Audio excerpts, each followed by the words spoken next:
one of the greatest in history.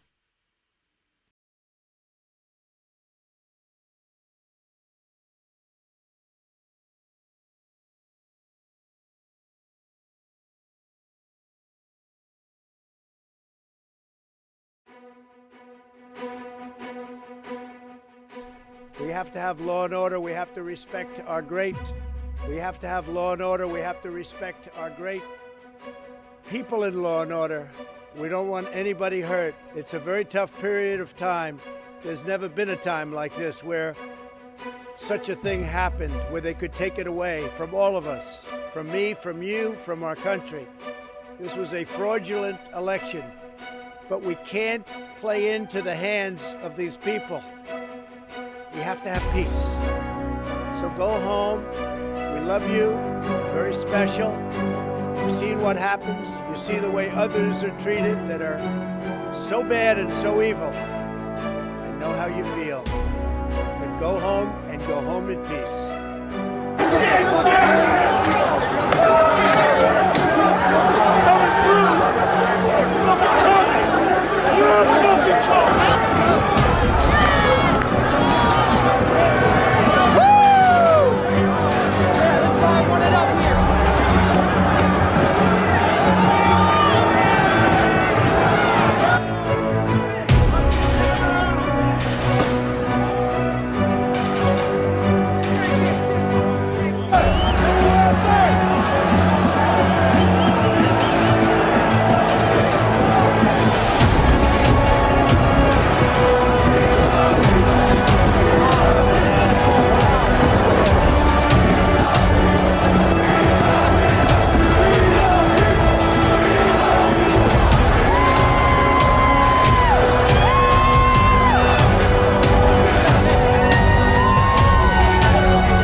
Good evening, Patriots, and welcome to Bard's FM. The Second American Revolution has begun. I'll tell you, this is quite a day, and it's quite a day to reflect on and quite a day to grow from. All of us. What an amazing time to be alive. So I want to begin by the talk from President Trump. And it's not easy, ever, being told by your president to go home. Nobody likes it. Nobody likes it, especially in the fuel of the moment, when there is so much that's been happening today. But you know, what we're forgetting in all of this is what this title of this show is tonight. It is two things. It is the Second American Revolution, but it is also a time to seek faith in peace. Be still. We are dealing with a treason, but we are dealing with a coup that's been instrumented by China. That has used our election as a process with people within our country, all over our country, that are now trying to steal it from us. And what we're forgetting is we have a wartime president. President Trump, to my understanding, according to what Lynn Wood has posted tonight, is at a military command center, and he wouldn't be at a military command center if the military wasn't supporting him. So keep that in mind. And what he was telling everybody, in my opinion, was to leave the Capitol, not because we had to run away, but because the Capitol had been taken over, that they have lost the Capitol. I want you to think about that a minute.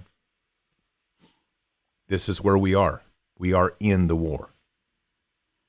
And the Capitol was no longer safe. He could no longer protect or ensure the protection of the Patriots. And so he gave the command, like every good commander does, to protect his people.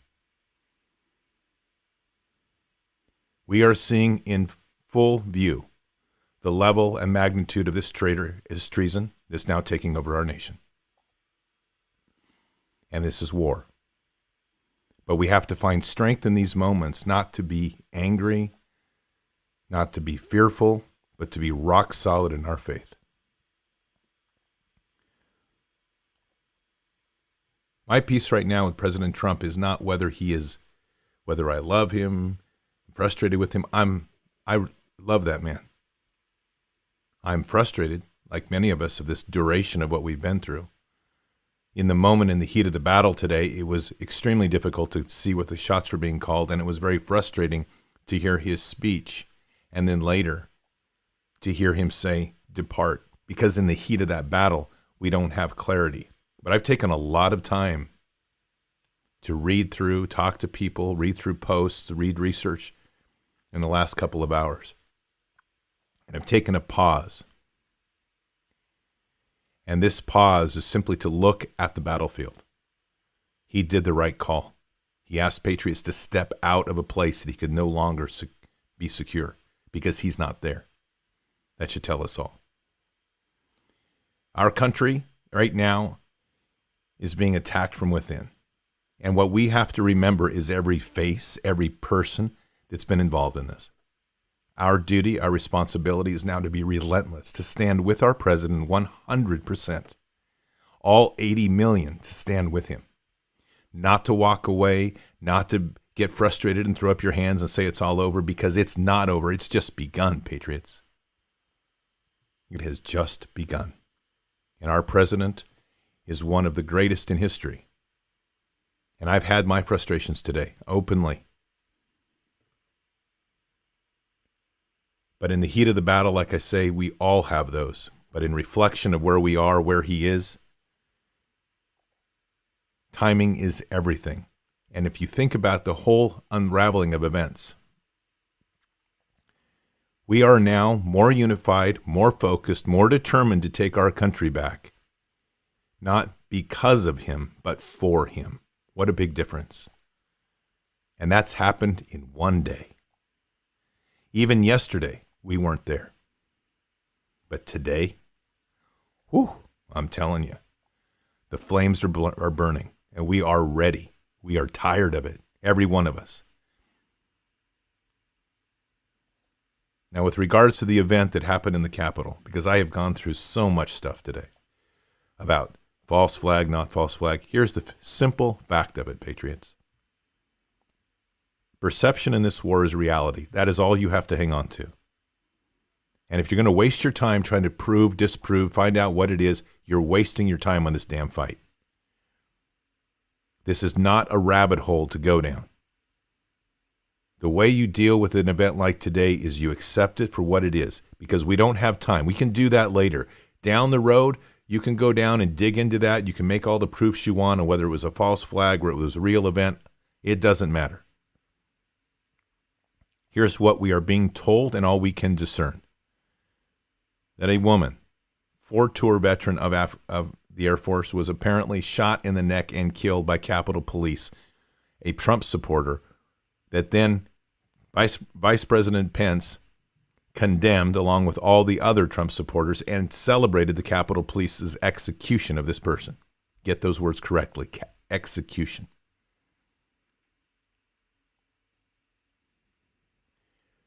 So the bottom line is, you take that event, whatever you want to research on it, put it aside and you can go dig into that when this war is over. But right now, the only thing you need to take out of that event is that particular event was used to try to demoralize us and to try to divide us. And I'll be damned if that's going to happen. This is a moment that you take it, you swallow it, you focus on it, and you use whatever you feel for it, whether it's contempt, anger, even if you feel fear, leave it. Focus on putting all your energy into one thing. We're taking this country back. And don't waste time listening to all the diatribe about whether it was a false flag or not.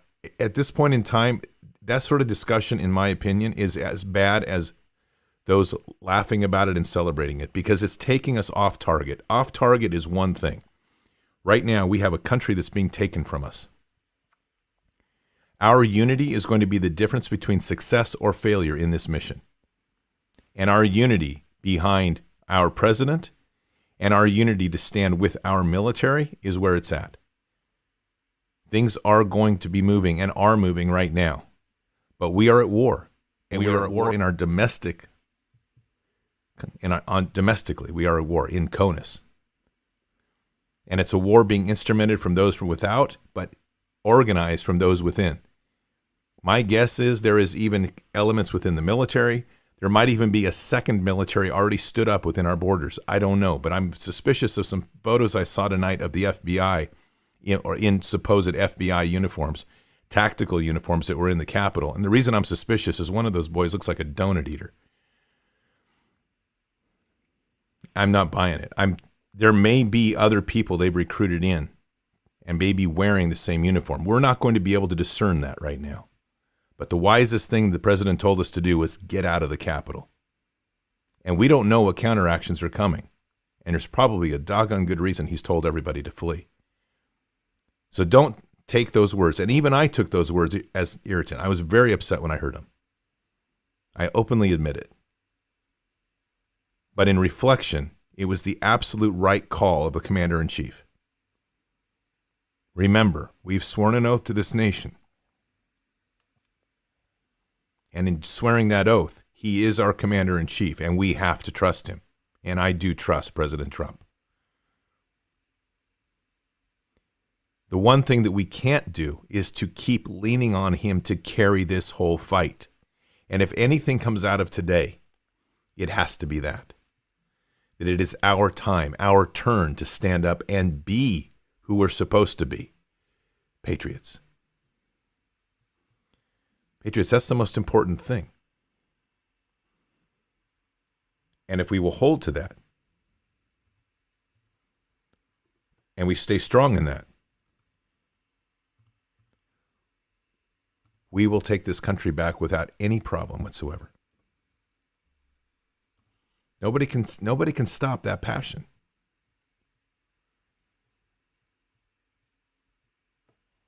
Nobody can. You know, this reminds me very much of when Christ was in the boat in the middle of the storm. And I'm going to read this passage because this is truly reflective of where we are. It's Mark 4:35 to 41. On that day, when evening had come, he said to them, "Let us go across to the other side." And leaving the crowd, they took him with them in the boat, just as he was. And other boats were with him. And a great windstorm arose, and the waves were breaking into the boat, so that the boat was already filling. But he was in the stern, asleep on a cushion. And they woke him and said to him, "Teacher, do you not care that we are perishing?" And he awoke, and he rebuked the wind and said to the sea, "Peace, be still." And the wind ceased, and there was a great calm. He said to them, "Why are you so afraid? Have you still no faith?" Every one of us needs to reflect on those last words. Why are we still afraid? Do we have no faith? Patriots, we have had the toughest 5 years as a country, as patriots, that anyone could imagine. An information war that has done everything it can to divide us, to divide families, to disparage us. And still we're here. Still our president is there. He's still in office. We have had our doubts about President Trump at moments. I think everybody has, at one point or another. They don't last, because at the end of the day, we reflect on the fact that this man endured one of the greatest hells ever. He's still as strong as ever, still as committed as ever, and still is fighting for us. So it is up to us now to make a choice. Do we have faith, or do we have fear? Because the path that the deep state wants to take us down, that path that the Chinese insurgency wants to take us down, the CCP, is fear, subjugation, and enslavement. And the path that our president is trying to take us on, the path that God is leading us on, is to have no fear, to stand boldly with Christ, to stand boldly with liberty, and to stand with those words, "In God we trust," deeply burned into our soul and our heart.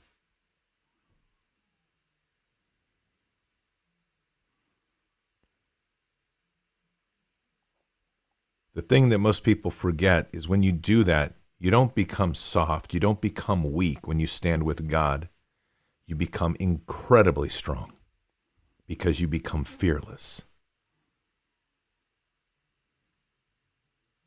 This is the time that now we take action. And by action, patriots, it's what I have been hitting on for months. It's the translation off of the digital space into that next level. It's organizing boycotts. It's organizing defiance. It's organizing national strikes. It's taking your information skills that you've been using on social media or on blogs and turning it into paper products or products that you can put into the real space in the world. Postering, pamphlets, business cards. You're doing prayer rallies in the public square. This is the time to push the presence into the enemy's face harder and stronger than ever. This is the time to organize people to sing hymn openly. Go to city council meetings if they're open. Go to the public square wherever you can. Walk into stores singing hymn with groups. Defy authority. Our enemy is permeated across our country at so many different levels. We have to stand strong, and we have to stand strong and let our military know we stand strong with them as well, and our president. They have suspended his Twitter for 12 hours.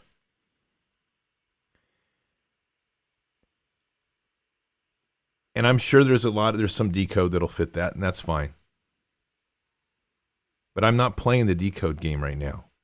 What I'm looking here is at the battlefield. And the battlefield speaks this. By what we know, a patriot was shot today, an innocent patriot, for doing a peaceful demonstration. The same type of demonstration that Antifa did with Molotov cocktails and bleach and only got pepper spray.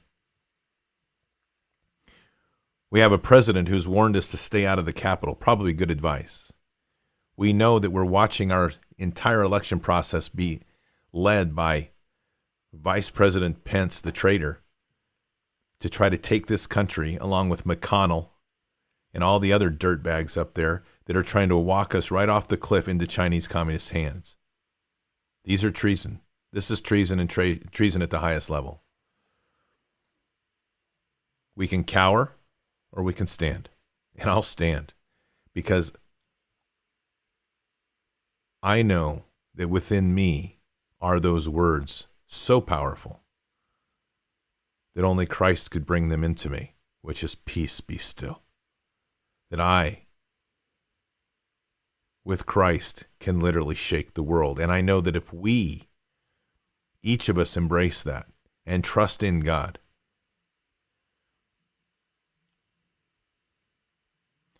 I know that this world will tremble like never before. Those are incredible rallies today, incredible rallies without any fights. One incident, we know that there were Antifa embedded with trying to look for trouble. But when you consider that, even when you consider that, look how few incidents there really were. And why was that? Because patriots were in control. Not patriots of President Trump's patriots. Us patriots had control of D.C. But when the president tells us we need to leave D.C., that's as close as we're going to get to time to look out, patriots. Something big is coming.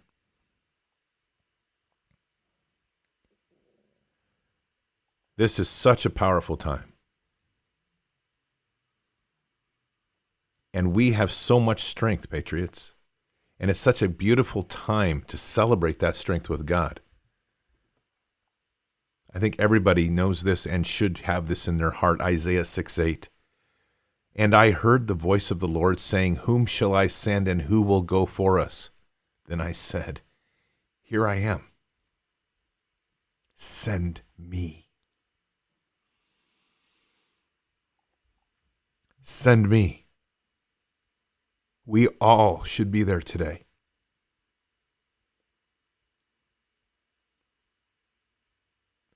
Holy, holy is the space that we stand. What a blessed time to live. What an incredible time and a legacy that we're leaving for others to remember what it took to take back a country. And we're taking it back, patriots, not with the musket, but we're leading with the cross and with faith and the Bible in our hand.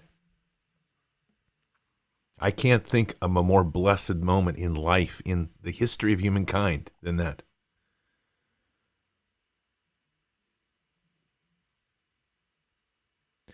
This is an incredible moment in time. And we're blessed to have God with us and deep in our hearts. We're blessed to have a president and amazing patriots that are with him.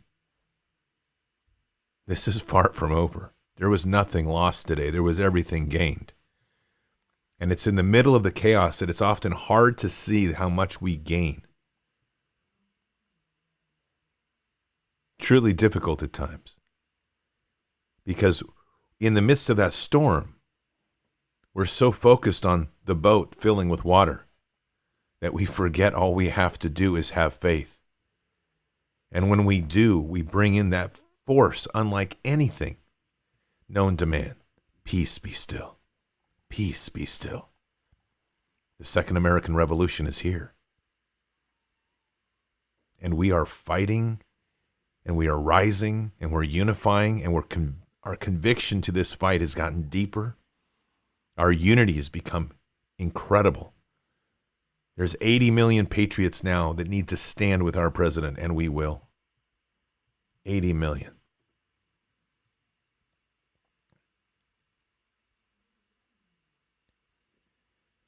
It is incredible.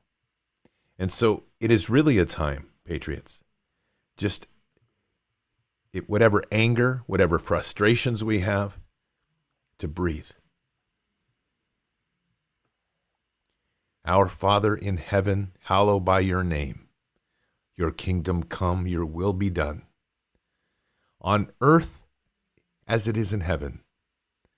Give us this day our daily bread. And forgive us our trespasses, and we forgive those that trespass against us. Lead us not into temptation, but deliver us from evil. For yours is the kingdom and the glory and the power forever. In Jesus' name, amen. You see, those are the words that we need to keep relying on. These amazing pieces of scripture that come to us, that are there for us.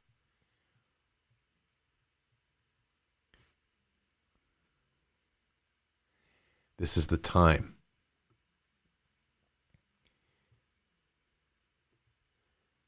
to rise. As the children of God, as the children of light, standing so strong in this and never wavering. He who dwells in the shelter of the Most High will abide in the shadow of the Almighty. I will say to the Lord, my refuge and my fortress, my God in whom I trust. For he will deliver you from the snare of the fowler and from the deadly pestilence. He will cover you with his pinions, and under his wings you will find refuge. His faithfulness is a shield and a buckler. And you will not fear the terror of the night, nor the arrow that flies by day, nor the pestilence that stalks in darkness, nor the destruction that wastes at noonday. 1,000 may fall at your side, 10,000 by your right hand, but it will not come near you. You will only look with your eyes and see the recompense of the wicked. Because you have made the Lord your dwelling place, the Most High, who is my refuge. No evil shall be allowed to befall you, no plague come near your tent. And he will command his angels concerning you to guard you in all your ways. On their hand they will bear you up, lest you strike your foot against a stone. You will tread on the lion and the adder, the young lion and the serpent you will trample underfoot. Because he holds fast to me in love, I will deliver him, I will protect him, because he knows my name. When he calls to me, I will answer him. I will be with him in trouble. I will rescue him and honor him. With long life, I will satisfy him and show him my salvation.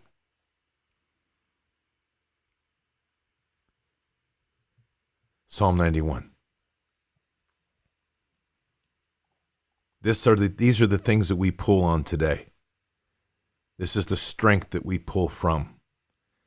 An indomitable spirit that allows us to push forward and push in harder, to never relent. When it comes time, and the time begins now, that we have to start reaching to others to remind them of the strength of faith and the direction, the fact that we will win this fight. But no battle is won without challenge. And there are no great victories without having the bitterness of feeling defeat. Because when you have great victories, you know what it would have been had you lost.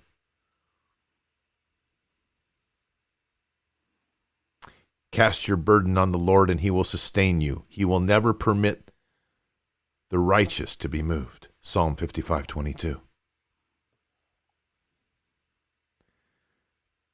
No man shall be able to stand before you all the days of your life. Just as I was with Moses, so I will be with you. I will not leave you or forsake you. Joshua 1:5.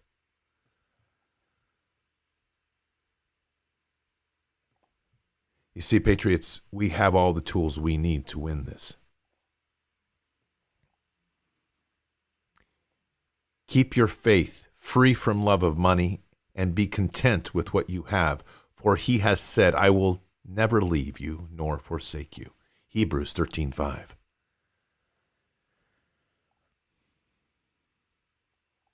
This is a time for us to reassess, to really put before us, and we're doing it, what is truly of value in our lives. And we're finding it. We're reclaiming it in a way we never imagined years ago. We're reclaiming our true love with God. Our material things have been stripped from us. Everything that we thought we valued has been pushed away, suppressed, insulated from us, whatever. Our lives have been in this sequestered, crazy world. We've been forced inward, not outward. And in going inward, we've gone deep into our soul, deep in with God. And so in a day like this, that there's so much amazing energy out there, it's to be expected that Lucifer would try to strike a negative chord on all the day to stain it with one incident, but he's wrong. Because all he's done is he's fueled our righteous indignation. Our stance with God has become stronger as a result of one incident that the Dark Lord thought he could use to break our will. But our will's not broken. We may feel the struggle in our heart for the loss of one, but that struggle becomes our fuel. It becomes the energy that lights our candle, that lights that flame deep within us. This is about us rising up as a nation, we the people, awakening. And it's an incredible moment because our president, I don't know where he is tonight, but I know that there are 80 million patriots out here that are awake, that are standing, and they're realizing that with or without our president, there is no way they're taking this country back. And most importantly, like I said before, we're doing this now for our president, and we know that he will return to the point of this battlefield to lead us. But for now, we double down. And we just fuel ourselves up. We are ready more than ever. We are unified more than ever. Our faith is stronger than ever. If you need time, to deal with fear or anxiety or doubt, bury yourself deep in prayer. Turn to God right now more than ever. He's there. And He's there to remind you of the greatness in which He is, and that this plan that is unfolding is His. And it's unfolding in such a way as to do the one thing that He wants the most. He wants to see His children unified and strong. Not weak, not divided, but unified and strong. To have that strength of Christ within us. To have that strength to walk into the Pharisees and to call them out.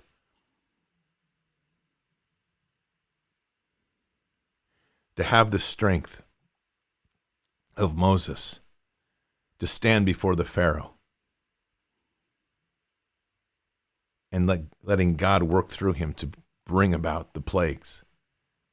To have that strength of Moses to stand before the Red Sea and to part it with the trust and faith through God. And to lead his people out. You see, in a small way, we are all in that place now because we are a remnant. And we are now tasked with this most important part of this fight, to lead our fellow patriots, our fellow countrymen out of the darkness and to keep them in the light.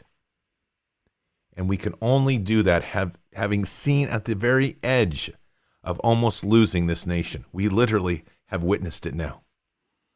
And we've seen the true sacrifices that it will take.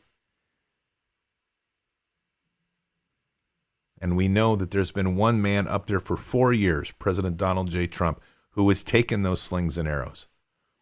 And he's done so for us, for this nation. And he's done so to awaken us so that we now can take that position and realize that this country is truly ours, that they can never take it from us again.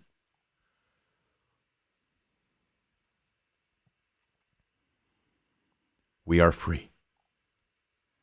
And we can never go back to that other side. We can never return back to the darkness of enslavement. We can never look at that world the same. Our values have shifted. And literally today, almost like the swooping hand of God, all of our values just suddenly represented themselves before us. We know where our priorities sit. Our love for our nation, our love for God, our love for our president, our love for family, our love for fellow patriots and friends.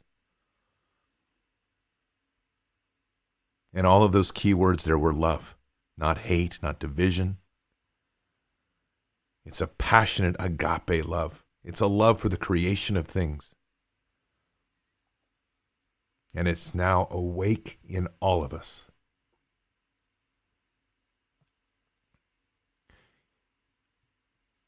It's truly a time to be blessed and to honor this time, to be alive.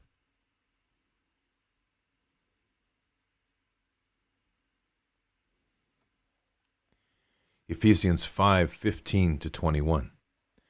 Look carefully then how you walk, not as unwise, but as wise, making the best use of time, because these are the days of evil. Therefore, do not be foolish, but understand what the will of the Lord is, and do not get drunk with wine, for that is debauchery. But be filled with the Spirit, addressing one another in psalm and in hymn and spiritual songs, singing and making melody to the Lord with your heart, giving thanks always and for everything for God in the Father, in the name of our Lord Jesus Christ, submitting to one another out of reverence of Christ. That depth of strength makes us impervious to the attempts by Lucifer in the dark. It's a place that we proudly walk, fearlessly walk.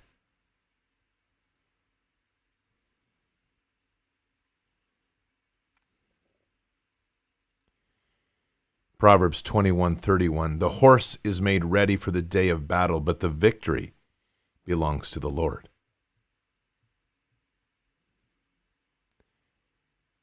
in Psalm 20, 7-8. Some trust in chariots and some in horses, but we must trust in the name of the Lord, our God. They collapse and fall, but we rise and stand upright.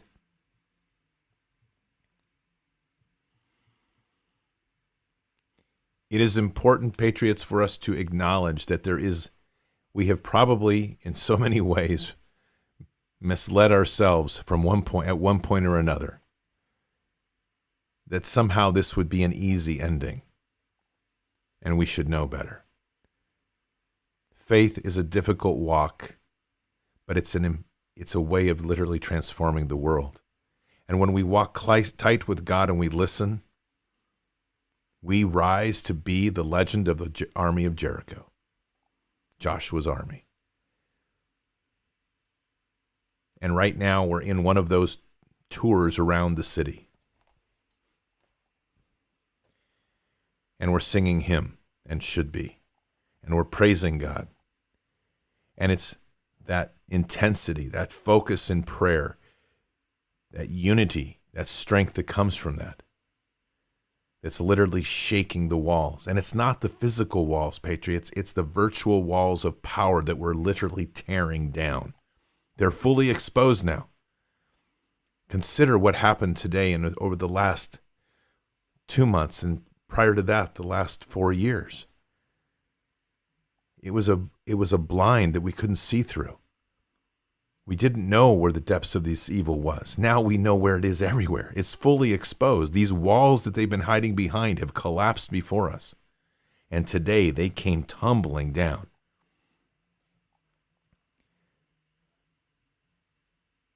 Those things like that, when they get that exposed, be prepared. Something big is coming.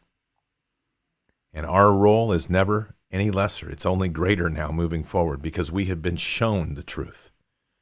And now it's up to us to stand for that truth and never let that evil encroach into our lives again.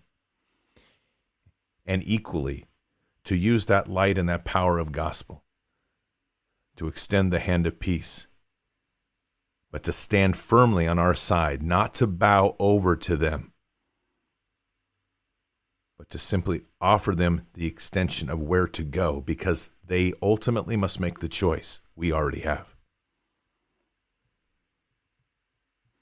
For each person, it is the same choice.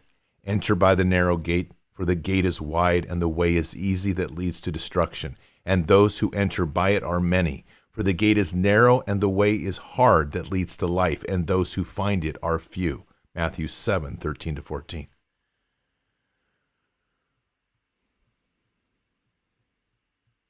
Each person has that. And it is up to us to armor ourselves, to strengthen ourselves, to ensure that we are ready for battle. Ephesians 6:10-18. Finally, be strong in the Lord and in the strength of his might. Put on the whole armor of God, that you may be able to stand against the schemes of the devil. For we do not wrestle against flesh and blood, but against the rulers, against the authorities, against the cosmic powers over the present darkness, against the spiritual forces of evil in the heavenly places. Therefore, take up the whole armor of God, that you may be able to withstand in the evil day. And having done all, to stand firm. Stand therefore, having fastened on the belt of truth, having put on the breastplate of righteousness, and as shoes for your feet, having put on the readiness given by the gospel of peace. In all circumstances, take up the shield of faith, with which you can extinguish all the flaming darts of the evil one, and take the helmet of salvation and the sword of the Spirit, which is the word of God, praying at all times in spirit with all prayer and supplication. We've been given all of the tools through Scripture of what we need to be victorious in this fight. It's simply a choice now of how much we want to trust in God. And with that, how we will allow God to lead us into action. Faith needs wheels, and we must give it that. So, Patriots, I'm going to close with this prayer. on this amazing night, a difficult day, a challenging day, and yet a wondrous day. A day that has now shown clarity. It is the day of Epiphany. And we have all now seen clearly with our eyes, without any question, what sits in our capital and what the truth of our country is. It is not a day to cry. It's not a day to mourn. It's not a day to be fearful. It's a day to be fearless. It's a day to have resolve and to know in your heart without any question that what lies ahead is victory because God is with us. So let me close with this prayer. Please join me. And this, so I say it, is the Special Forces prayer out of reverence for the great men that they are, that I've modified slightly to fit the digital army. Almighty God, who art the author of liberty and the champion of the oppressed, hear our prayer. We, the men and women of the digital army, acknowledge our dependence upon Thee in the preservation of human freedom. Go with us as we seek to defend the defenseless and to free the enslaved. May we ever remember that our nation, whose motto, "In God we trust," expects that we shall requite ourselves with honor, that we may never bring shame upon our faith, our families, or our fellow patriots. Grant us wisdom from Thy mind, courage from Thy heart, strength from Thy arm, and protection from Thine hand. It is for Thee that we do battle. It is to Thee belongs the victor's crown. For Thine is the kingdom and the power and the glory forever. Amen.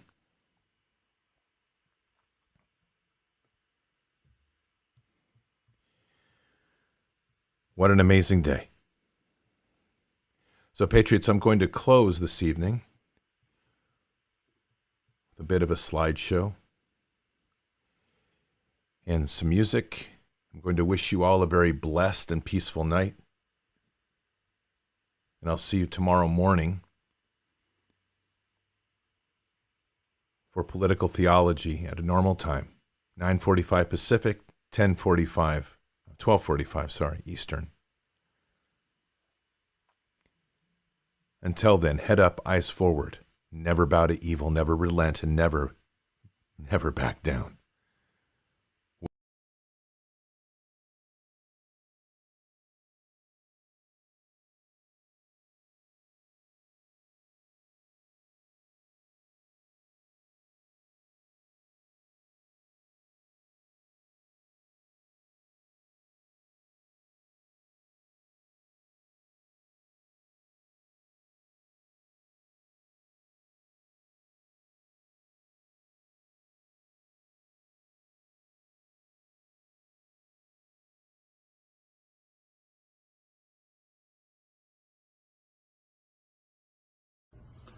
Ladies and gentlemen, Alex Jones here with major breaking news. There is an attempted 25th Amendment coup that is now live against President Trump. I have this from high-level people inside the Capitol and inside the defense establishment in this country after President Trump refused to give in to the fraudulent election, which is 15 days out. His huge speech with 1 million people today. Hundreds of thousands then marched on the Capitol. Riot police attacked innocent people. They fought back, went in peacefully, and a woman was executed, shot in the neck, and bled to death. They're spinning it like that's all Trump's fault. He's not Black Lives Matter or Antifa burning down cities or shooting cops. This is incredible. Pence isn't following him on Twitter now. Even higher levels of censorship has been kicked in. And so then we were talking to our law enforcement sources and other sources in the Defense Department. They said they are debating in a late night meeting right now, invoking the 25th Amendment through the cabinet of President Trump and trying to remove him because they can't let there be that 10-day debate that Senator Ted Cruz wants where all the documented evidence, Giuliani with top computer scientists and professors laid it all out this morning. So the system is so panicked that America isn't being gaslit, America isn't buying this fraud, that when Trump said, hey, march to the Capitol, immediately riot police marched down, attacked everybody, shot them with rubber bullets, and they knew patriots were going to fight back. They went into the Capitol peacefully. They were not physically attacking people. Some were knocking out some windows and things, which we don't agree with. and a woman was executed. So there is a live coup against the President of the United States, the 45th President of the United States right now, to try to make everybody forget about what happened with election fraud, forget about China Joe, forget about his son, forget about all this, and say that, oh, because we demonstrated. WikiLeaks. I repeat, not a single member of the House Intelligence Committee, nor Tom Fitton, to my knowledge, ever did anything with this information. Not a single investigation has come about as a result of this information. Not a single prosecution, not a single arrest. No one in the entire government or media did a single thing with the information presented above. Not even supposed allies of President Trump. So the important question to now ask is this: why? Why did nothing come about from any of this? Could it be they were all afraid? But of whom? Rosenstein? Rosenstein certainly had a degree of pull within his circle, but that wasn't of whom they were truly afraid. No, to answer that question, we have to go much higher up the ladder of power in DNC, or in DC, excuse me. Right to the very, well, you'll need to read part 3 to find out. So let's go there. Cowards in Congress and across the GOP. Is anyone surprised by this? Sadly, I don't think so. In a strange way, we've almost all come to expect the men and women in Congress to collapse and fail us each and every time. The question isn't so much, will they fail us, as much as it is, how badly will they fail us? In truth, it wasn't so much Rosenstein everyone was afraid of. No. According to our whistleblower, it was the men behind Rosenstein, a group of men brought together by the sudden apocalyptic rise of Trump, a group dead set on undermining him, even if it meant waiting for 4 long years before they could strike. Rosenstein would go on to shelter Rosati whenever he deemed it necessary, a self-serving power player in a high-stakes role, with an almost neurotic need to apply the law, in quotes, as he saw fit, even as he bent and broke the law himself. Rosenstein actually despised both Hillary Clinton and Donald Trump. White would say that on Rosenstein's wall was a display highlighting his whitewater convictions. And while Rosenstein was glad Hillary lost, even as his own wife continued to work for the Clinton Foundation, he certainly saw no future for Trump in D.C. Therefore, he set about to undermining him, even if it meant making a deal with the devil. According to White, after papering over various Seth Rich-related loose ends, Rosenstein would sign off on illegal FISA warrants in order to entrap Trump administration in the entire, in quote, Russian collusion lie. This we know, but what we haven't known up until this point was his motivation. Why would he do this? Simply put, because he saw Pence as more deserving of, in quote, the throne, someone whom he could work with a more even and pragmatic keel, who would probably overlook his treasonous dalliances in selling intelligence to foreign powers, and who wouldn't let all that messy, antiquated, in quote, America First ideology get in the way of, in quote, progress. According to recorded testimony from our whistleblower, Rosenstein, together with Pence's knowledge and consent, went on to help engineer the entire coup attempt against President Trump in an attempt to oust Trump and promote Pence to the presidency, at which point Pence would turn around and appoint Rod Rosenstein as VP. Thankfully, Rosenstein failed. But he almost didn't. Rosenstein testifies he would not have signed FISA warrant for Trump aid if he knew of problems. Former Deputy Attorney General Rod Rosenstein testified Wednesday that he would not have signed a Foreign Intelligence Surveillance Act warrant renewal for former Trump campaign aide Carter Page had he known about the since revealed misconduct surrounding those warrants, while faulting the FBI for its handling of the documents. You ever wonder how Rod got away with perjuring himself so blatantly? It's because no one in D.C. had the will to truly go after him. No one wanted to go after him because so many knew what was really going on. It was all about putting on a show for you at home and waiting out the Trump apocalypse that had befallen their little town called D.C. to pass by. The strategy was first to try and wait Trump out, put on a show about being his ally. But really, you let the opposition run rampant, do whatever they want, hope they succeed, and go back to your successful little political grift, where all you do is put on a show for the CPAC types and rake in donations and lobbying industry cash. Worst case scenario, if he failed, well, Pence was still in place, a living insurance policy of sorts. Sometimes you want to give someone every chance and every single benefit of the doubt. You want to believe that goodness can shine through and prevail in them. And when it comes down to the wire, they will come through and make the right decision. You want to believe in the power of redemption and extend every single opportunity for another to do the right thing. I wanted this for Mike Pence. I wanted him to do the right thing. It was why I penned my last article, which many of you read and shared online, which highlighted the constitutionality imbued power of the President of the Senate to choose from among competing states of electors in order to preserve the Republic as the last line of defense, a firewall against massive fraud and election theft.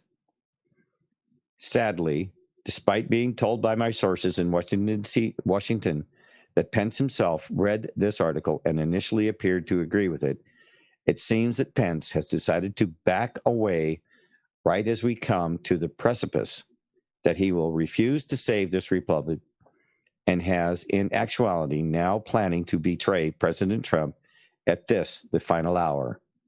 I always knew this would be an option for Pence.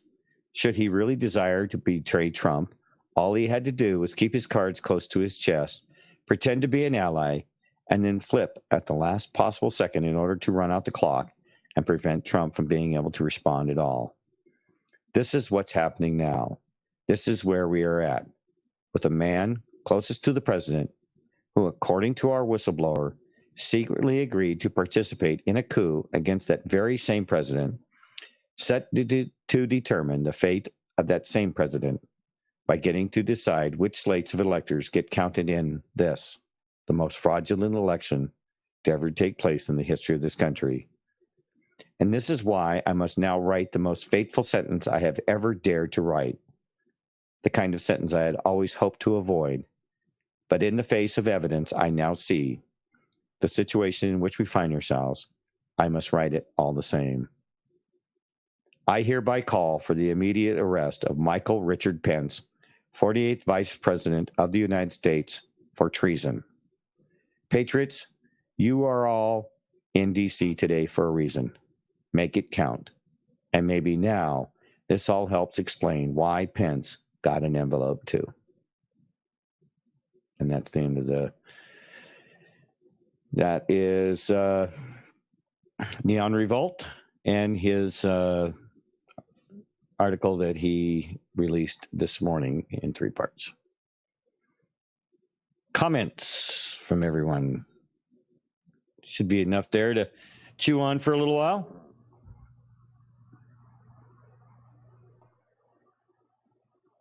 Rosenstein had high aspirations, didn't he? A good planner. It would appear so, yes. So I think we, those of us that got the heebie-jeebies about Pence, trust your heebie-jeebies, I guess, would be the bottom line on that one, huh? Puts it a little bit more into perspective. He's a professional career politician. Donald Trump is an outsider. So to have the characterization of Pence that is referred to here, that you can play ball with him, you can work, you can work those backroom deals out, and make an arrangement. Everybody's happy, everybody makes money, all that stuff. Stay in office. Yeah. Doesn't necessarily cast Mike Pence in an extremely bad light by way of anything that you read there, just that he is a career politician and he is subject to making some of those slightly unsavory deals, perhaps. Well, we've seen so many different iterations of things that people are coming out against Pence. The stuff coming out of his state when he was first identified as the running mate for President Trump. The other thing is, it's kind of an undertone to a lot of these articles that we're seeing, and that is, here we have President Trump coming in from, he's a totally a political outsider to the DC swamp. Okay. And he comes into DC, and do you think that there was that massive of a oh my God, we got to get this wet behind the ears knucklehead out of here. He's going to ruin our deal. That's the impression I keep getting out of this. Mm-hmm. Hey, Thumper. Yes, ma'am. Are you getting the link that he keeps putting out in chat? It came out when you were reading. I got one here. It's from Dan Scavino. Yep. Okay. Yeah, I just grabbed it there. Now let me put this up on screen here.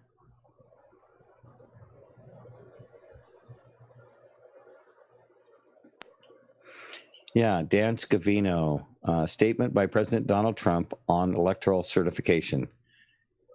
Even though I totally disagree with the outcome of the election and the facts bear me out, nevertheless, there will be an orderly transition on January 20th. I have always said we would continue our fight to ensure that only legal votes were counted. While this represents the end of the greatest first term in presidential history, it's only the beginning of our fight to make America great again. What do you read into that?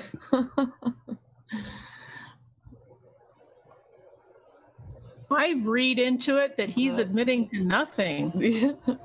He's saying the end of the greatest first term in presidential history. He's not saying that he's not coming back. Says it's only the beginning of our fight to make America great again. It's he's taunting the left, basically lulling them into false sense of security. They're probably scratching their heads right now thinking, oh, smooth transition. Of course. Remember what Pompeo said? Yeah, a smooth transition to a second Trump administration. I think he's freaking them. Well, right there. Morning, everybody. Oh, hey, Rooster. Hey, Rooster. I don't see the words I can concede in there anywhere. Nope. Yep, exactly. And in this, Pompeo promises smooth transition to the second Trump administration as world leaders congratulate Biden. Do you have the video? I believe there's a video. As soon as we get past all the silly commercials here. Come on.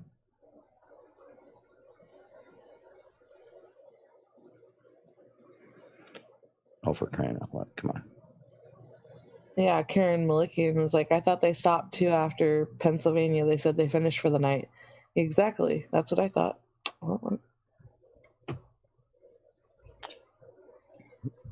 Okay, as soon as this silly thing finishes. Is the State Department currently preparing to engage? Okay, hang on here.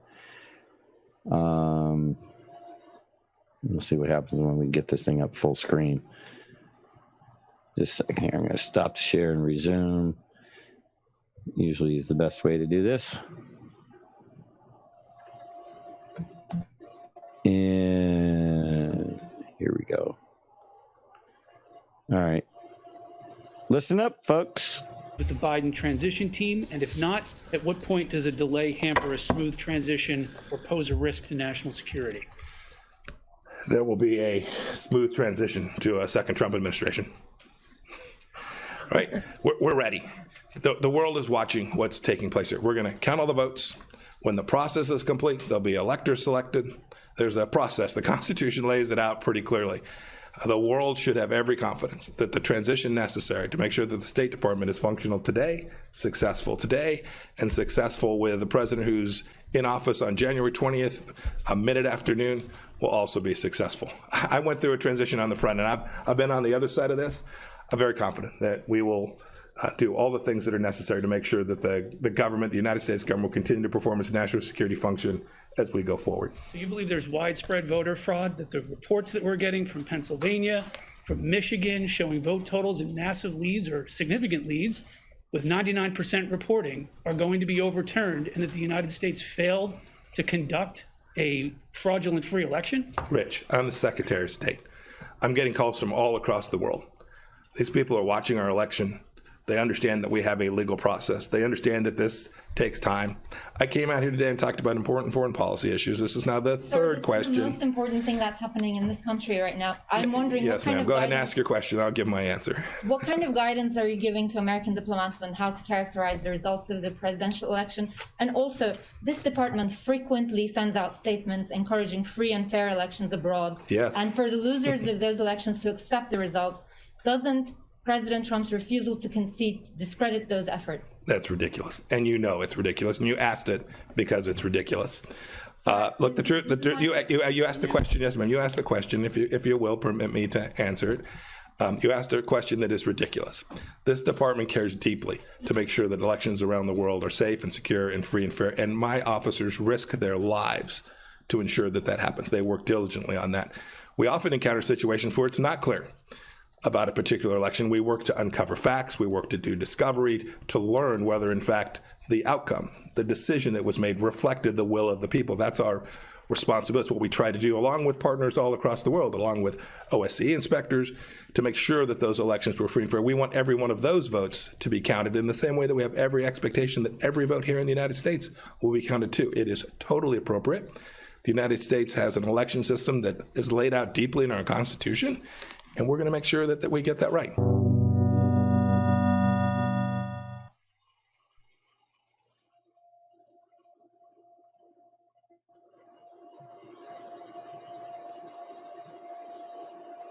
Yep, so he's laying out there's a process.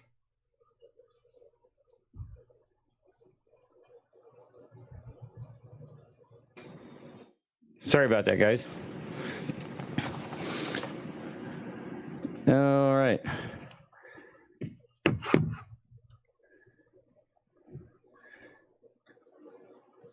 Okay, are you get me? Yep. If you're looking for a way to convince people there was no fraud, having a we see Thumper, but we're not seeing video. Pelosi, Mitch McConnell, and John Roberts is not going to get you to where you want to go. It ain't. Okay. Are we up and running still? Yep, we're good. Yeah. Yep. All right. Sorry, I had to step away for a moment there and didn't get back in time to catch the video at the end there. So what do you get from that? Indigo? Got any comments on what Mr. I got to tell you, I like Pompeo. Guy's got class. Well, he's giving reassurance. He's saying, you know, they know what's going on. We have orderly process here without getting into unnecessary wasted energy or confusion or disruption to anything, and it's just going to have to go by the, he doesn't spell out any particular specific timetable. What he does is he gives a lot of support to the idea that this will just go along the way that it's supposed to go, and things are going to be done right. And he does have a way of conveying his ideas that instills confidence. Chris? I think that bothers me about Pompeo is that he used to be CIA head. That really, to me, is very troubling. Unless the only thing that I can think of that would make him look better in my eyes is if he had been put into that spot purposely to dig out things they needed to know for future events like what's happening now. But yeah, that really bothers me. I worry. Well, POTUS put him there though, right? How long ago was it? It was he was the very first. That's where he went first, and then he went to the State Department. Okay. I thought it was before that, before President Trump. No, because Trump came in. Brennan was still in. That's right. Okay. He was a CIA. Was he a rep? Okay, that's okay. Yeah. Then that's the thing. So yeah. So like I said, now I feel better because he was put in there to ferret out what was going on and get dirt on people, I think, and get certain things lined up that they could use for what's happening now. I think to actually cement a lot of charges they're going to bring against certain people. I think that's probably why they put him in there, to make sure that they had enough evidence on everyone. That's my guess. Why else would he put him in there? CIA is corrupt from the top down, so he was in there to root out some corruption, see who's doing it, and take names, I think. Wow, yeah. And I see they're talking about Pence would be a big arrest. I'm like, could you imagine? That'd be nice. Sounds like he's got it. I don't know. From what I'm seeing, it was interesting that they came out and were doing what they were doing. Pence was coming out making an announcement about 15 minutes ago. And I thought, so they were in there. People that never work for a living, they're home eating their ice cream, are staying up until 3 a.m. Isn't that the witching hour? And I think it's Americana and I had the same thoughts, that they were casting spells and doing whatever else they do, what scumbags do, to help maybe cement their dealings. I don't know. I saw one comment out there saying it. What was it? The time the actual Pence announcement, the same time that the voting dump come in for Biden.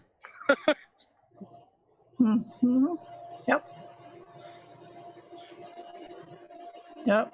Absolutely. Yeah, I think they might have been using some ritual magic on that crap. Good luck with that. We know they do it in Washington State. Like I said, I ran into a lady who actually stumbled across them having one of their rituals in the Capitol building one night, long time ago. Gosh, it must have been 25, 30 years ago, because she told me about it probably 20 years ago.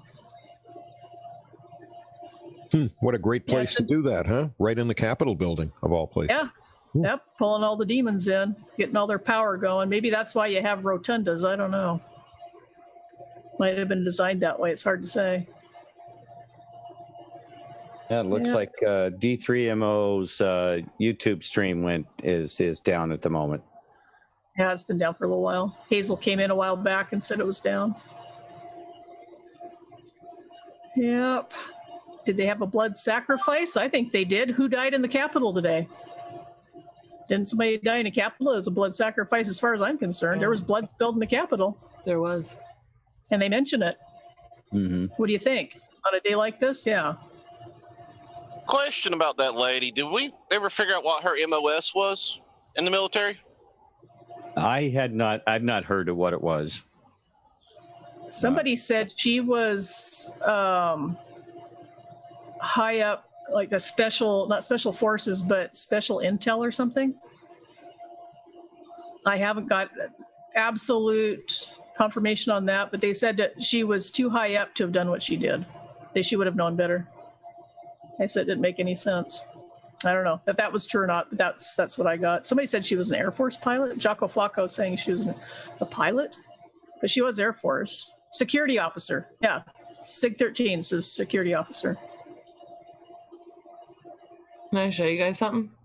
Yeah. Yeah, go ahead. Look at the United Spot tweeted this out. Said a trader accepting his payoff, one of many. Look at this.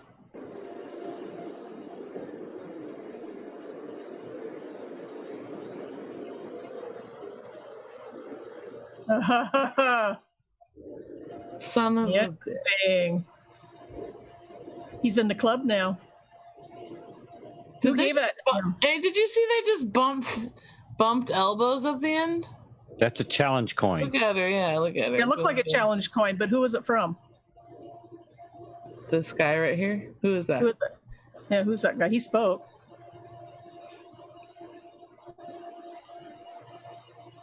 See if somebody knows out in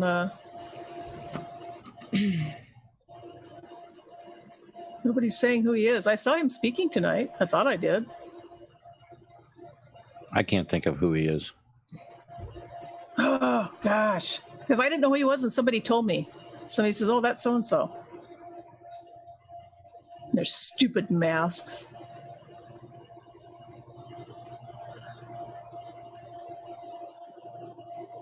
He's looking at it like he didn't know what it was. McCarthy, Dancing Flames is saying it's McCarthy.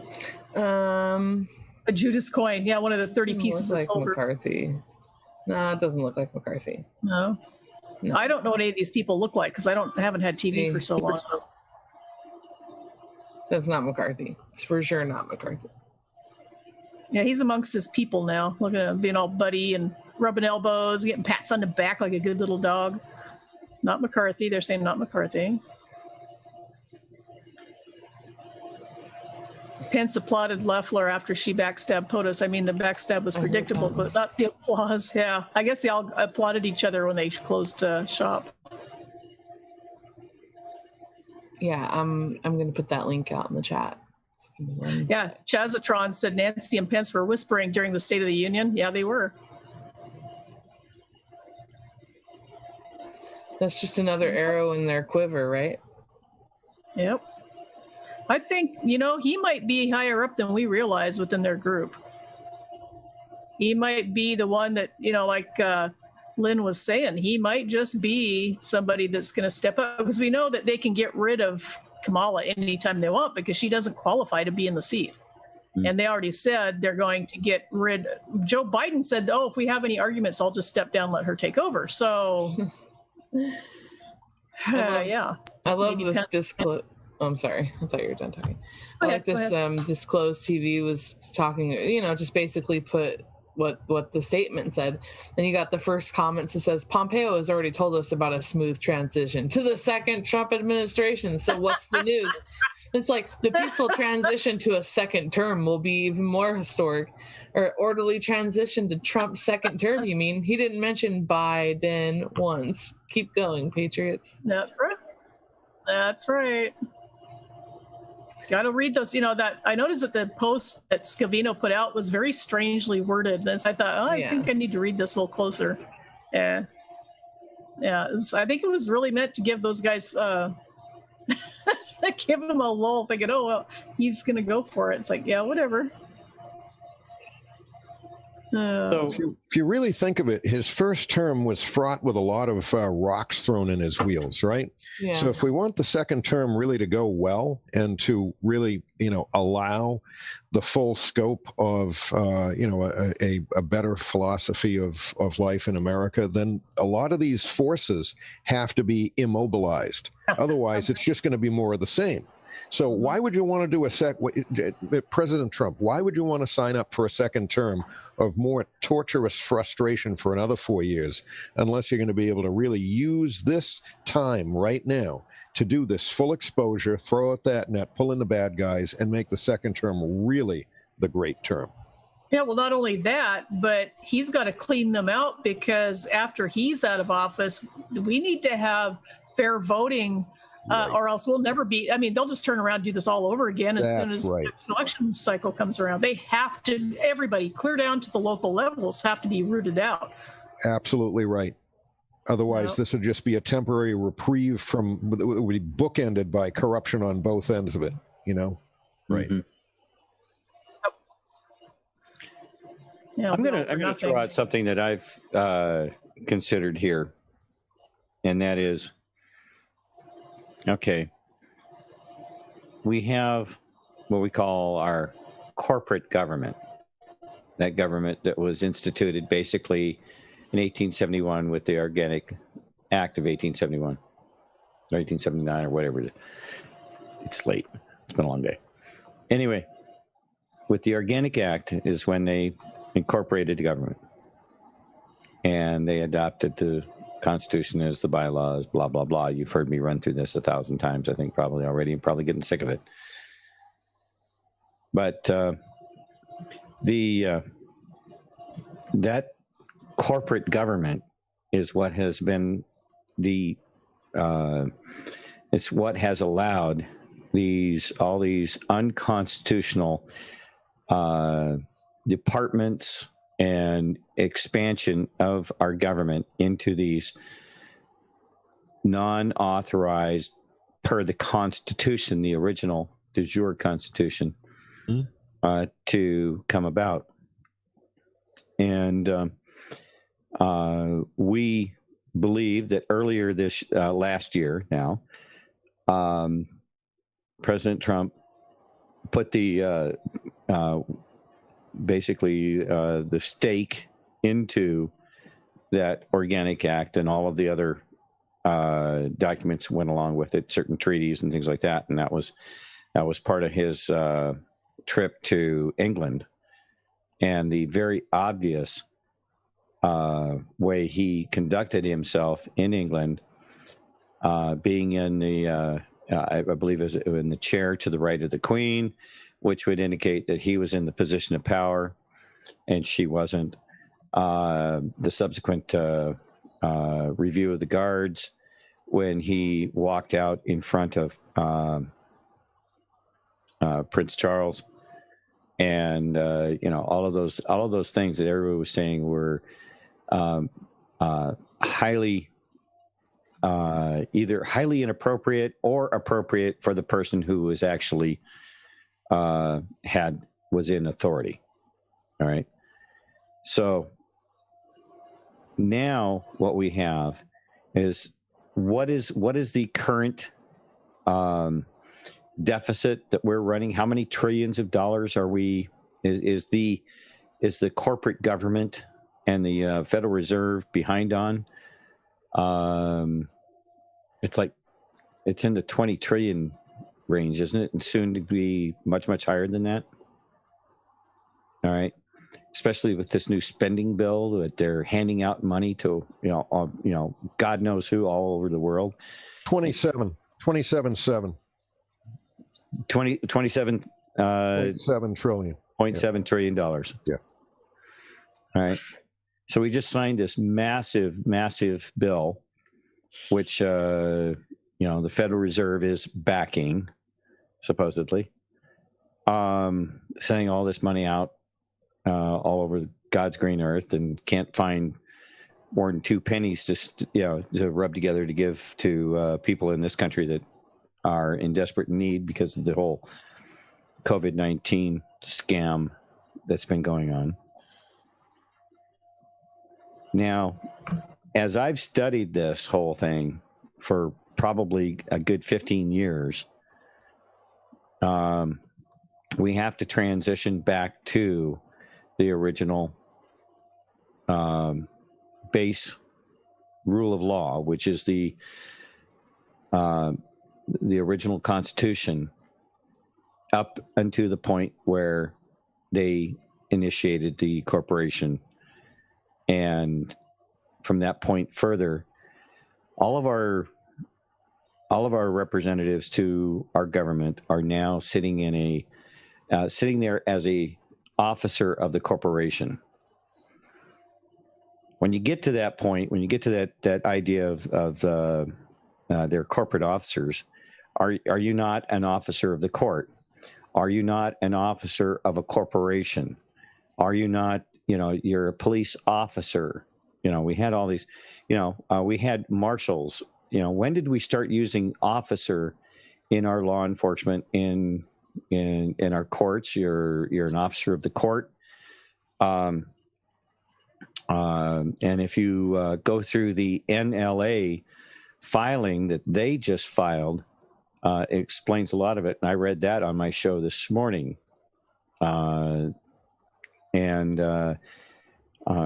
it would take us back to common law.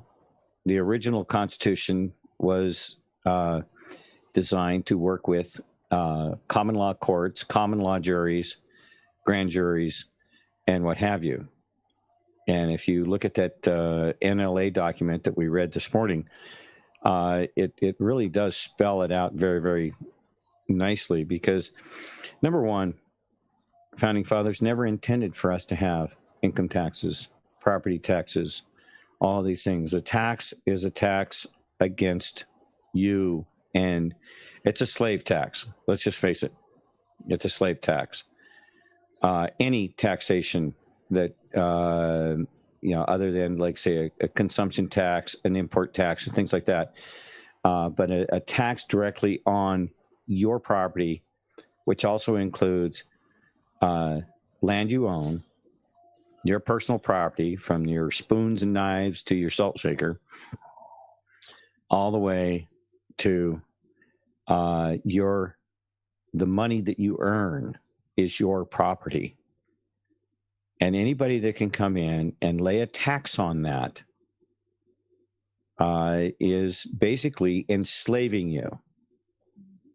Case in point, we very jokingly put up with it, and we say, okay, how many months a year do we have to work for Uncle Sam before we start getting a paycheck for ourselves? Mm-hmm. Depending on the tax rate. Thus, we've had this nightmare of, started out small. It has progressively gotten larger and larger and larger. And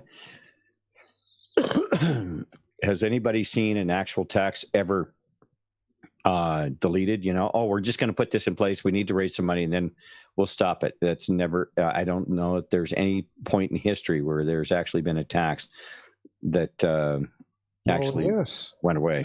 This, Chris, were you going to say it? Yeah, there was actually one in Spokane, but it had to be after the taxpayers raised bloody hell over it. Because remember, the Monroe Street Bridge used to be a toll bridge. Oh yeah, Maple Street. Yeah, it was 10 cents to cross. 10 cents a trip to cross. Yes. Yep, and they carried that over many years past paying for the bridge, and people finally said, "Wait a minute, that was supposed to have been stopped a long time ago." They had to force, if I'm not mistaken, it was a lawsuit to force Spokane to quit charging people to cross that bridge, but they did get it rescinded. Yeah. So that's the only one I can think of, and that was the only other time I think President Trump was able to. Didn't he? He did get rid of the death tax, inheritance tax. No, I think he did. Or he put a big hole in it. It has to be this monstrous thing or whatever. But no, I think he actually got rid of it. But that was only because it was President Trump and not one of the other swamp creeps. So anyway, to get on with where I'm going with this. My theory on this, and mind you, it's theory, but it's based on just a kind of a pulling all the different things that I've researched over the years. So now what we have is this corporate government, which we know has been in default and has had, I believe, at least 3 bankruptcies. And you can tell when these bankruptcies are because you can go see when Puerto Rico went into default, because that is where they slough all of this debt onto Puerto Rico, which is the domicile of the IRS and, the IRS, which is the collection agency for the Federal Reserve. We got the Federal Reserve, then we got the debt, and then we got the IRS to collect it. All right. and it is domiciled in Puerto Rico. Puerto Rico, that is one reason why they will not allow Puerto Rico to become a state, because as a territory, they can operate the corporation out of that territory where it has jurisdiction. The same way they can operate these agencies, the BATF, the education, the EPA, all of these things are operated out of Washington, D.C., which is a territory. It's not a state. And they can operate the corporation out of there. That's one reason why they, in the Organic Act of 1871, that's why they developed Washington, D.C. as its own city-state. It's a federal territory, not a state. And it truly does not have any jurisdiction outside of the confines of Washington, D.C. unless allowed to. Now, what does that also speak to? It's only allowed those things which have been given to it authority. Does that not sound a little bit on the, you allow evil into your life. It can't come in unless you allow it in. So it has to be very nefarious, very sneaky, and very conniving. Or very slow and subtle, step by step, one slow turn of the screw at a time. Exactly. And so over time, this monster has, through,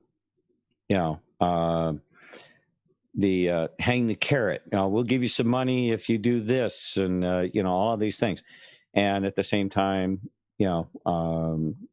buying off our sheriffs, who have the absolute authority to tell these people, get the hell out of here and don't come back. They don't have any authority in the 50 states, as well as they don't have taxing in the authority in the 50 states unless you file a 1040 form. From the first day that you file a 1040 form, you are now in a annually automatically renewing agreement to offer up whatever they decide your rate will be as a pledge of your income. Most people don't understand how that happens, but that's exactly how it happens. When you file a 1040 form, you're basically electing to be treated as a lawful taxpayer, which would be somebody who lives in one of the territories, meaning Washington, D.C., Guam, Puerto Rico, Virgin Islands, et cetera. It's where they do have authority. And if you work for the federal government, they have authority as an employee of the corporation to deduct from your paycheck your pledge. They have that authority. Question. If you look at the IRS forms, the IRS form that you are filing under is called a tax form code 5, which is a gift tax. You are gifting to the government that amount which they decide you are responsible for paying. All right. And when you file that first 1040 form, if you from the day you first started working, if you never filed that 1040 form and asked for your money back, because that's how they pull you in, you would never be, they would have no claim to your income, as I have been able to research it out. And they do that. You go to an employer. I have a question for everybody. Is your employer required to take money out of your paycheck and send it to the IRS? Is there a law that says I, as an employer, have to deduct money from your paycheck and send it to the IRS? Anybody? I'm thinking. I think only if they had set a precedent about how they interact, that maybe they would get stuck into an automatically renewing agreement as well. I don't know, though. The answer is, I'm guessing. The answer is, your employer is not obligated to take money out of your paycheck unless you ask them to, or if they offer to and you accept that offer for your employer to take that money out. Otherwise, now, if the employer takes the money out of your paycheck for that purpose and that employer doesn't turn that money in, then the employer is up the river without a paddle. You can't do that.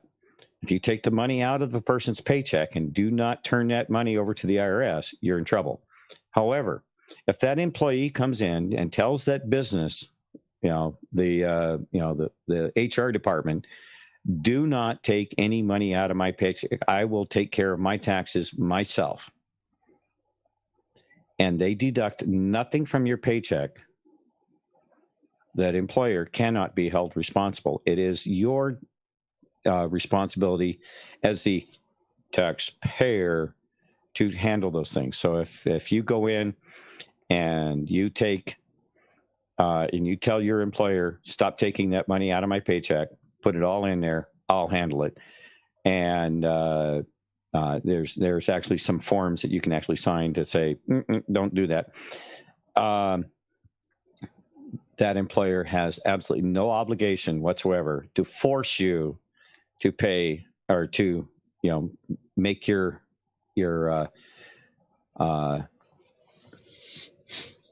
once you're in it, how do you get back out of it if you wanted to? Is there a way? To my understanding, there is a way. It's called, when you fill out the first 1040 form, that is called you're electing to be treated as a lawful taxpayer. If you go through and you look at a whole bunch of stuff, there's a really great website out there called luisparis.com and explains all of this.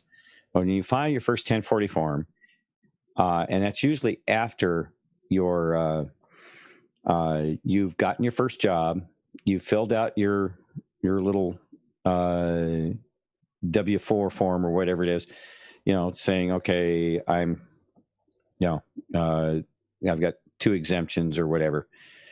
And then your employer takes out the money and sent it in under your Social Security number, blah, blah, blah, blah, blah. And then at the end of the year, all of this money has gone into the IRS, and you get an opportunity to file to get it back. Mm-hmm. And hey, firefighter, good to see you out there, my man. We have firefighter EMT out there. Good to see him. Anyway, this money that they have sitting, that is the bait. Because if you want to get that money back, then you're going to have to file a 1040 form. When you file the 1040 form, you're on the hook automatically. Boom.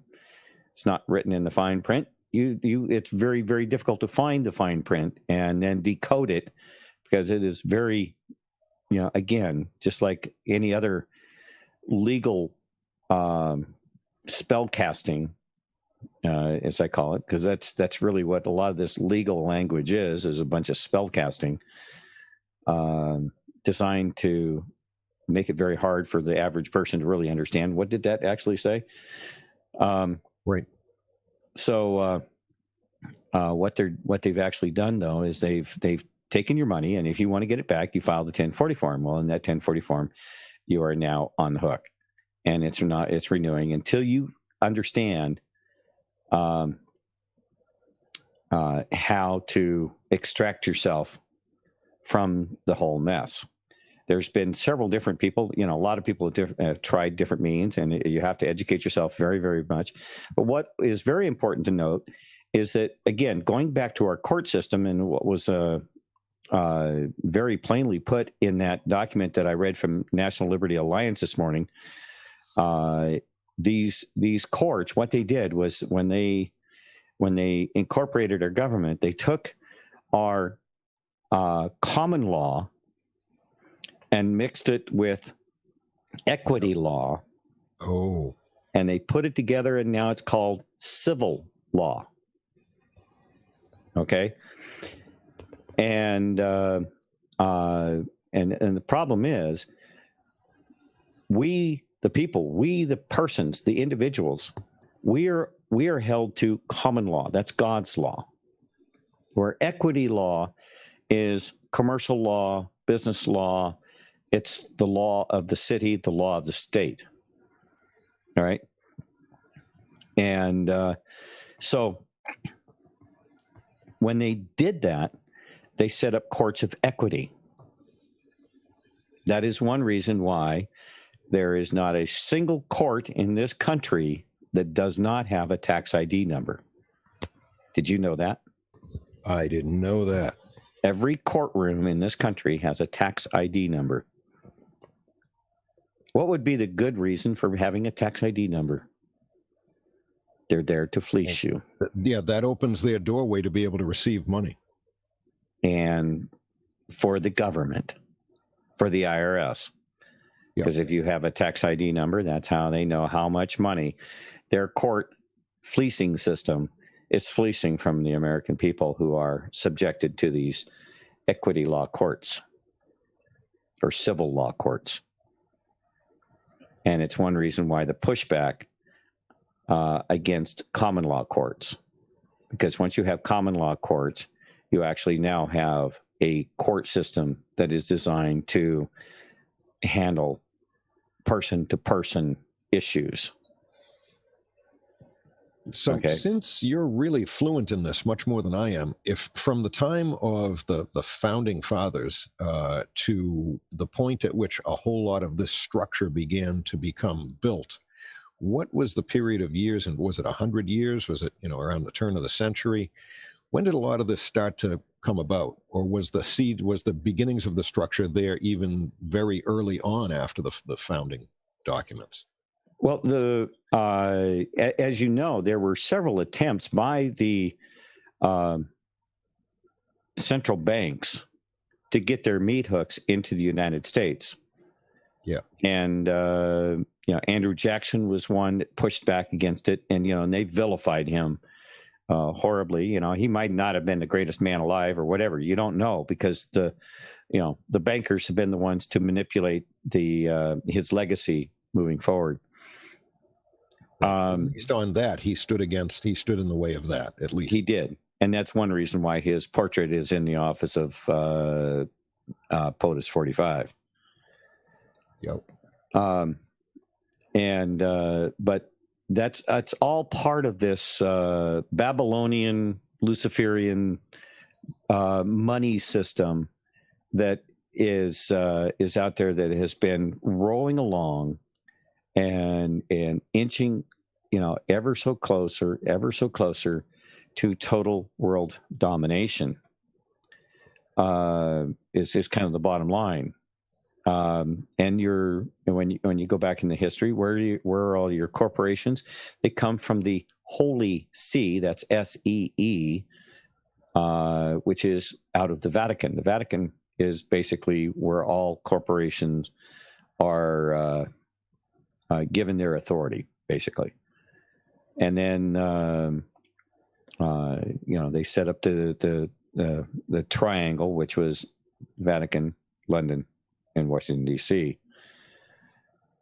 London being the financial center, the Vatican being the legal and or witchcraft center, whatever which way you kind of want to look at it, and then the United States was the business and the military, the hammer, so to speak, in that triad.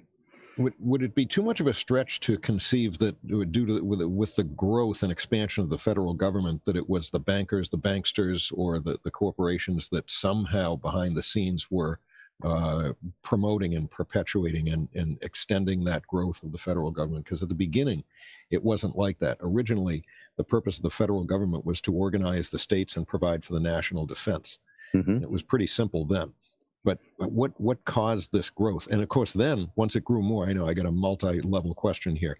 As it grew, then there's this whole dependence of the states on the federal government for funding for this and that, and complying with federal regulations by authorities and boards that are appointed, not elected. Mm-hmm. So, I guess I threw a whole lot of things at you there. Well, the first thing that comes to mind is the the 10th Amendment, I had it on the tip of my tongue. What's the 10th? What's the name of the 10th Amendment? Commerce Clause. Oh, yeah. Okay. And the regulation of the business activities between the states. They came in and they totally misrepresented what the intention of the 10th Amendment was, and they've been using the media ever since in order to basically sell a lie as to what the real intent of the 10th Amendment and the commercial clause was all about. And it wasn't to regulate the business between the states, but they misrepresented that. So everybody thinks that if you're doing any business between myself here in Washington and somebody over in Idaho, that now it becomes an issue of the federal government. Interstate commerce. Interstate commerce, yes. And they have totally represented that, and it's through that they started going in and moving in and gaining control in these corporations. And then as the corporations, that also allowed for them to pick winners and losers in the corporations. All right. And then when they were allowed, when they could pick the winners and the losers, now the corporations started to grow, and you started to see the mega corporations starting to have more and more influence over the government than the government having influence over the corporations. Right. And, and then we had, look at DARPA. Okay. We wouldn't be sitting here doing what we are doing right now and looking at social media, Facebook, Twitter, all these things, all of this technology that we are dealing with right now that are being used to, beat us down and to collect information on us, were all projects that were started by DARPA, and then and DARPA being a quasi-private or government, what do they call them? NGOs, non-governmental agency, or NGA. Or NGO, non-government organization, or something like that. Yes. Whatever they call it. You have these NGOs, okay, but they are, basically tied at the hip to our government, including grants and tons of money that comes out of the deficit that has been building up against the American citizen. And there's just so many different ways. They have been cashing in on us for a very long time with bonds and all different sorts of ways that they have behind the scenes to tap into. You've heard the term straw man. So anyway, that's kind of how this whole picture works. Okay, but now. Okay, let's get to today, and because we only got about just a little less than 10 or a little over 10 minutes left, and I think I can kind of wrap this up. So what we have now is this corporation that is in debt up to its eyeballs to the Federal Reserve, or supposedly, and they are passing that debt on to the American people, saying, "Well, you have these $27 trillion that you owe the Federal Reserve." Well, first off, that done in fraud is not valid.